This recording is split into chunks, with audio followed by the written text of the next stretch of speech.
Part 7 में आपने सुना था कि साहिल ने बावर्ची का वेश धारण कर लिया था। साथ ही वो रंजना को भी अपने जाल में फंसाने के लिए तैयार हो चुका था। अब आगे। अब विक्रम रसोई में गया, उसके पीछे पीछे मनीषा भी गई। अब विक्रम बावर्ची बन गया तो कुछ नहीं, पर उसे इतना सारा खाना बनाना थोड़ा मुश्किल लगने लगा। उसे खाना तो बनाने आता था, लेकिन इतने सारे लोगों का खाना उसने कभी नहीं बनाया था। लेकिन उसके पीछे से आ रही मनीषा ने उसे इशारा से समझाया कि उसे चिंता करने की कोई आवश्यकता नहीं है और वो इस काम में उसकी मदद करेगी। फिर एसपी साहिल ने बावर्ची वाले भेष में मनीषा की मन लेकर सबके लिए खाना बनाया। वो सबको पसंद आया, सबने उसकी बहुत तारीफ की। अब उसका काम खत्म होने पर वो वापस हुक्म सा और अपने भेष में बदलकर वापस साहिल बन गया। अब वो रंजना की खोज के लिए निकल पड़ा। जब वो रंजना को ढूंढता ढूंढता जा रहा था कि अचानक उसकी नजर महल के पीछे वाले हिस्से पर गई, जहाँ पर रंजना पेड़ पौधों को बड़े प्यार से निहार रही थी और पौधों को पानी डाल रही थी। उसने अपने खुले बाल रख रखे थे। उसने आज पिंक सलवार कुर्ता पहन रखा था और वो उसमें बहुत सुंदर लग रही थी। एसपी साहिल तो एक मिनट तो उसकी तरफ देखता ही रह गया और फिर अपने आप से कहने लगा, मैंने कभी नहीं सोचा था कि जो लड़की इतनी सुंदर, मासूम और प्यारी लग रही है, उसका दिल इतना काला भी होगा और वो अपने सगे मामा को ही चोट पहुंचाने के बारे में सोचेगी। फिर वो अपना सर झटकते ही बोला, चल बेटा साहिल, तो इन सब बातों को छोड़, तुझे जो छोटे हुक्मरानी सा ने जो काम दिया है वह कर। नहीं तो यदि उन्हें पता चल गया कि मैं उनका काम नहीं किया तो पता नहीं वो मुझे क्या सजा दे। इससे अच्छा है तो अभी अपने काम पर लग जा। करके वो अपने कदम बगीचे की तरफ जहाँ पर रंजना खड़ी थी उस दिशा में बढ़ाने लगा। इसमें साहिल ने आज वर्दी नहीं पहन रखी थी। उसने आज एक ब्लू कलर की शर्ट और ब्लैक कलर का पैंट पहन रखा था। साथ ही कलाई पर बड़ी सी घड़ी, पैरों में फैंसी शूज। वो इस लुक में एकदम हैंडसम दिखाई दे रहा था। फिर वह रंजना के पास गया और बोला, हेलो रंजना।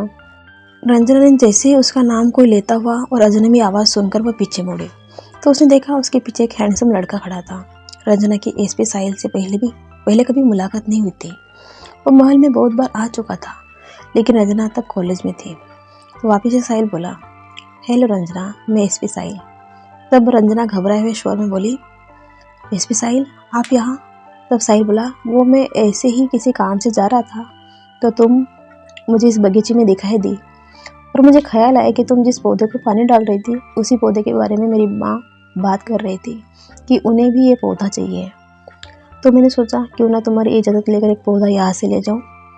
तब रंजना मुस्कुराते हुए बोली, क्यों नहीं, मैं अभी माली से कहकर इस तरह का पौधा आपके लिए उखाड़ कर लाने के लिए कहती हूँ। फिर एसपी रंजना से और भी अलग अलग पौधे की जानकारी लेता है। तब रंजना सारी जानकारी एसपी साहिल को दे देती है। फिर साहिल अचानक से उसे बोल पड़ता है, तुम्हें बहुत नॉलेज है यार इन सब चीज़ों के बारे में। तब रंजना कहती है, मैं एम.कॉम कर रही हूँ, तो उसमें इन सब बातों के बारे में बताया जाता है। तब एसपी साहिल को भी ये बात पता चली कि यही बात है जो रंजना बड़ी शातिर तरीके से वह स्लो पॉइजन विक्रम के भोजन तक पहुँचा रही है। फिर एक माली ने एसपी साहिल को वह पौधा लाकर दे दिया जो साहिल को चाहिए था। फिर एसपी साहिल रंजना की तरफ मुड़ा और उसने कहा, अच्छा लगा आपसे बातें करके, चलो फिर कभी मिलते हैं। करके वो वहाँ से जाने लगा। तभी साहिल के दिमाग में एक खुरापाती आइडिया आया और उसने जाते हुए उसके पीछे पीछे चल रही रंजना के आगे पैर अटका दिया, जिससे रंजना एकदम से गिरने को हुई। तभी साहिल ने अपनी बाहों में उसे जकड़ लिया। ऐसे एकदम से हो रही घटना से रंजना ने आंखें बंद कर उसने कहा कि साहिल को उसके बाहों में बाहर डालकर जकड़ रखा था।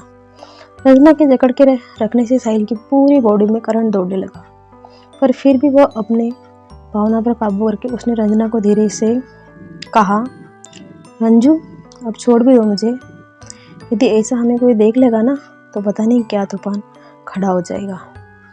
साहिल के ऐसा कहने पर उसने एकदम से आंखें खोली और साहिल को छोड़ दिया और शर्माते हुए बोली, आई एम सॉरी, वो गलती से हो गया। फिर साहिल शरारती अंदाज में बोल उठा और उसने कहा, वैसे ही गलती से ही हो गया, जानबूझकर तो तुम करोगे नहीं। साहिल के मुंह से ऐसे शब्द सुनकर रंजना शर्मा गई और कमरे में भागते हुए गई। इधर मनीषा छत से यह सब दृश्य देख रही थी, लेकिन साहिल इन सब बातों से अनजान था। जब मनीषा ने देखा कि रंजना वहाँ से जा चुकी है तो मनीषा ने उसी समय साहिल को कॉल लगाया और गुस्से से बोली, साहिल तुम्हें क्या कर रहे हो? मैं तुम्हें रंजना का आशिक बनने का नाटक इसलिए करने के लिए कहा ताकि तुम उसे विक्रम के बारे में जानकारी निकाल सको। और तुम तो रंजना के प्यार में तो फिसल रहे हो, ज़रा संभालो अपने आप को। फिर इधर से साहिल बोल पड़ा, छोटे हुक्म रानिसा, ऐसी बात नहीं है। यदि मुझे रंजना से जानकारी निकालनी है तो मुझे उसको जाल में तो फंसाना पड़ेगा ना। बिना जाल में फंसे वो कैसे जानकारी देगी? इसलिए मैं बस नाटक कर रहा था। But don't worry, I will manage it. फिर हुक्म रानिसा बोली, ठीक है ठीक है, तो साहिल तुम अपना ध्यान रखना करके उसने फ़ोन काट दिया। फिर मनीषा हंसते नीचे उतरी होती है तो विक्रम उसे देख लेता है और उसे देखकर विक्रम भी हंसने लगता है और खुद ही अपने सर पर टपली मारकर कहता है, थाने कहीं वेगो विक्रम, वो तो बावड़ी हंसते हुए आयरी से थाने वरे, लेकिन हंसी का आयरी से। फिर वो मनीषा के पास आता है और कहता है, बावड़ी कहीं वेगो, तो दांत निक्का निकले नायरी। फिर मनीषा कहती है, वह बस ऐसे ही। विक्रम मनीषा से बात कर ही रहा होता है कि जितने में विक्रम का भाई समधीर वहाँ पर आता है और कहता है, अरे भाभी सा, आप यहाँ पर हो और मैं आपको कब से ढूंढ रहा हूँ। फिर मनीषा पूछती है, समधीर क्या हुआ, ऐसी कोई बात हुई क्या? तब समधीर मनीषा के पास जाता है और उसका हाथ पकड़कर उसे नीचे उतारता है और उसे सीधा ऑफिस के कैबिन में ले जाता है जो कि महल के अंदर होता है। विक्रम समधीर को एकटक देखता ही रह जाता है। मनीषा को ऐसे हाथ पकड़कर ले जाते हुए और गुस्से से अपने दांत पीस लेता है। इधर समधीर मनीषा को कहता है, भाभी साहब आज मैं बहुत खुश हूँ। तो मनीषा पूछती है, ऐसा क्या हुआ समधीर? फिर समधीर मनीषा को एक लड्डू खिलाता हुआ कहता है, भाभी आपने जो डिजाइन बनाए थे ना, वो क्लाइंट को बहुत पसंद आए और हमें 2 और बहुत बड़े कॉन्ट्रैक्ट मिले हैं। ये बात सुनकर मनीषा बहुत खुश हो जाती है। फिर आगे समझे थोड़ा नम भाव में कहता है, पर भाभी साहब इसका सारा श्रेय आपको जाता है। आपने इसके लिए बहुत मेहनत की और डिजाइन्स बनाए। इस पर मनीषा बोल उठती है, इसमें क्रेडिट देने की कोई आवश्यकता नहीं है, ये तो मैं अपने परिवार वालों के लिए ही तो कर रही हूँ। मनीषा के ऐसे कहने पर समुद्र की आंखें डबडबा जाती है तो मनीषा पास जाकर उसके आंसू साफ करती है और कहती है, क्या हुआ? फिर समुद्र नम आवाज़ में कहता है, भाभी साहब आप सच में बहुत अच्छी हो। आप इतने निस्वार्थ और दयालु कैसे हो सकती हो? तब मनीषा एकदम से कह उठती है, यदि हम परिवार में रह रहे और सिर्फ अपने बारे में सोचे तो वो फिर परिवार कैसे? बुद्धू कह के वो समुद्र के सर पर टपली बजाती है। समुद्र कहता है, सचमुच आप हमारी भाभी सा नहीं बल्कि भाभी माँ हो।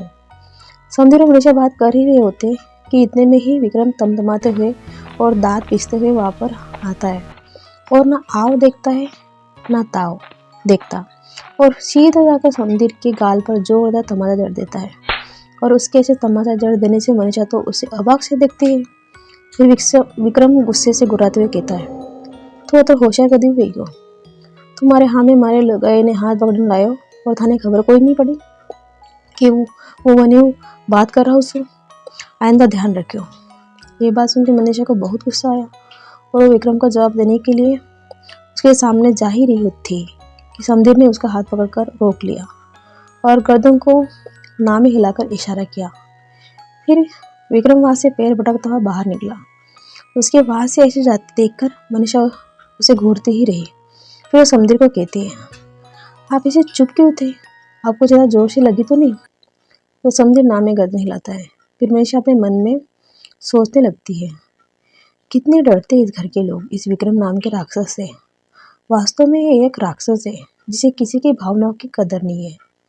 यही सोचते हुए वो समधीर को कहती है, समधीर तुमसे एक बात पूछूं तो तुम नाराज तो नहीं होंगे ना? ये बात सुनकर समधीर तपाक से बोल उठता है, नहीं भाभी साहब पूछो, आपको जो पूछना है वो। तब मनीषा धीरे से कहती है, वो मैं पूछ रही थी कि विक्रम शुरू से ही ऐसे थे या ऐसे हो गए? मनीषा की ऐसी बातें सुनकर समधीर बिल्कुल चुपचाप हो जाता है। फिर दोबारा से मनीषा समधीर से कहती है, समधीर मैं कुछ पूछ रही हूँ। तब समधीर अचानक से अपने ख्यालों से बाहर आता है और कहता है, भाभी मुझे ज़रूरी काम याद आ गया तो मुझे जाना होगा। और वो ऑफिस से बाहर निकलने लगता है और दरवाजे के पास जाकर कहता है, सॉरी भाभी साहब मैं आपके सवालों के जवाब नहीं दे पाया इसलिए, लेकिन मैं मजबूर हूँ करके वो वहाँ से चला जाता है। तब मनीषा अपने मन में सोचती है, जरूर कोई बात होगी जो समधीर मुझे नहीं बताना चाहता है। इधर एसपी साहिल दूसरे दिन भी महल में आता है और बावर्ची का भेष बनकर सबके लिए खाना बनाता है। खाना बनाने के बाद वह कमरे में जाकर फटाक से अपनी असली भेष में आकर सबके साथ में भोजन करने बैठ जाता है। जब वह भोजन करने के लिए समधी के पास बैठा होता है तो मनीषा उसे आंखों से इशारा कर रंजना के पास बैठने के लिए कहती है। उसके ये इशारे विक्रम देख लेता है और वो मन में सोचता है, ये बावड़ी साहिल ने इस तरह इशारे क्यों करे इसे। फिर साहिल ठीक रंजना के सामने जाकर भोजन करने के लिए बैठ जाता है। अब रंजना और साहिल ऐसे आमने सामने बैठने से उनकी बार बार नजर एक दूसरे से टकरा रही थी। इससे रंजना शर्माते हुए चुपचाप अपना भोजन करे जा रही थी। तभी मनीषा एकदम से साहिल का नाम लेते हुए पूछती है, वैसे साहिल कैसे लगा हमारे घर का साउथ इंडियन खाना।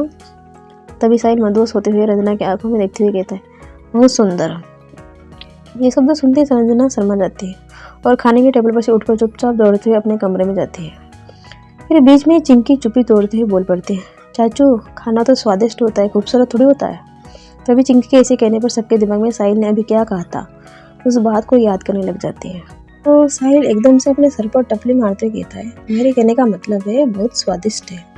फिर विक्रम असमंजस में पड़ जाता है, ये बावड़ी खाना वादे पूछना भी है तो वो इन्हें साहिल ने पूछ रही से कि वो वनडे सामने बैठा हो तो वो मने नहीं पूछ सकी और अपनी ऐसी साहिल भी खूबसूरत कह रहा से कहीं तो गड़बड़ है भाई। उन्हें लागी रो दाल में कहीं काला से अनि दोया में कहीं ना कहीं खिचड़ी पकड़ी से अनि दोया पे नजर रखनी पड़ी। सभी प्रकारों का ऐसे ही हंसी मजाक और बातें करते करते सबका भोजन हुआ और सभी अपने अपने काम से निकल गए। मनीषा भी अपने कमरे में चली गई। इधर एसपी साहिल रंजना को ढूंढने लगा। तभी रंजना उसे वापस उसी वाले महल के पीछे वाले गार्डन में दिखाई दी जहाँ पर पहले विक्रम और रंजना की पहली मुलाकात हुई थी। रंजना पुलों को निहार रही थी। तभी उसने अपने पीछे किसी के कदमों की आहट सुनी तो रंजना बोल उठी, आज भी कोई पौधा लेकर जाना है क्या आपको। तभी साहिल अचंभित होकर बोला, आपको ऐसे पता कि मैं हूँ। तब रंजना मुस्कुराते हुए जवाब देती है, हम एक बार किसी का एहसास जान लेना तो हम उस एहसास को जिंदगी भर नहीं भूलते। ऐसी रंजना के कहने पर साहिल थोड़ा सोचकर बोला, तो हमारे रंजना को अभी तक किस किस का एहसास हुआ है। तब रंजना चिढ़ते हुए बोली, एसपी साहब आप भी। तब साहिल ने एकदम से उंगली रंजना के होठों पर रख दी और कहने लगा, एसपी साहब ने सिर्फ साहिल बोलो। फिर रंजना थोड़ी हिचकते हुए कहने लगी, पर फिर साहिल बोल पड़ा, पर कुछ नहीं, मैंने जो कहा सो कहा। फिर रंजना मुस्कुराते हुए कहने लगी, तो फिर ठीक है। फिर रंजना कहने लगी, देखो ना साहिल, इन पौधों के फूल कितने खूबसूरत है। तो साहिल एकदम से बोल पड़ा, बिल्कुल तुम्हारे जैसे खूबसूरत। तब रंजना थोड़ी सोचते ही बोली, वैसे साहिल आजकल मुझे लगता है कि आप रास्ता भटक गए हो, आपको नहीं लगता कि आपको सही रास्ते से जाना चाहिए। तब साहिल थोड़ा बातों को घुमाते हुए बोला, कैरियर सेट होने के बाद इंसान एक ही चीज़ की ख्वाहिश रखता है और वह खूबसूरत चीज़ उसके सामने खड़ी हो तो उसे कौन छोड़ना चाहिएगा। तब रंजना बोल पड़ी, मतलब। तब साहिल बोल पड़ा, समय आने पर बताऊंगा, अभी नहीं। फिर साहिल एकदम से बोल पड़ा, तो कल मिलते हैं कॉफ़ी शॉप पर। तब रंजना बोली, सॉरी पर मैं तुम्हारे साथ कॉफ़ी शॉप पर नहीं आ सकती। तब साहिल बोल पड़ा, पर क्यों। फिर रंजना ने कहा, बस ऐसे ही कहकर वो जाने की हुई। तब साहिल बोला, मैं तुम्हारा इंतजार करूंगा मारले कॉफ़ी शॉप पर। फिर रंजना कोई जवाब नहीं देती है और वहाँ से चली जाती है। फिर इधर साहिल मन में सोचते हैं, रंजना तुम्हें मेरे साथ कॉफ़ी शॉप पर आना ही पड़ेगा। और एक सार्कास्टिक स्माइल देकर वहाँ से चला जाता है। क्या होगा आगे, क्या मनीषा साहिल के माध्यम से रंजना के दिमाग में क्या चल रहा है वो जान पाएगी। क्या साहिल रंजना को जाल में फंसा पाएगा या फिर फिसल जाएगा उसके प्यार में। ये जानने के लिए इस कहानी का पार्ट 9 देख लीजिए और यदि आपने मेरे चैनल को सब्सक्राइब नहीं किया है तो सब्सक्राइब कर लीजिए। धन्यवाद।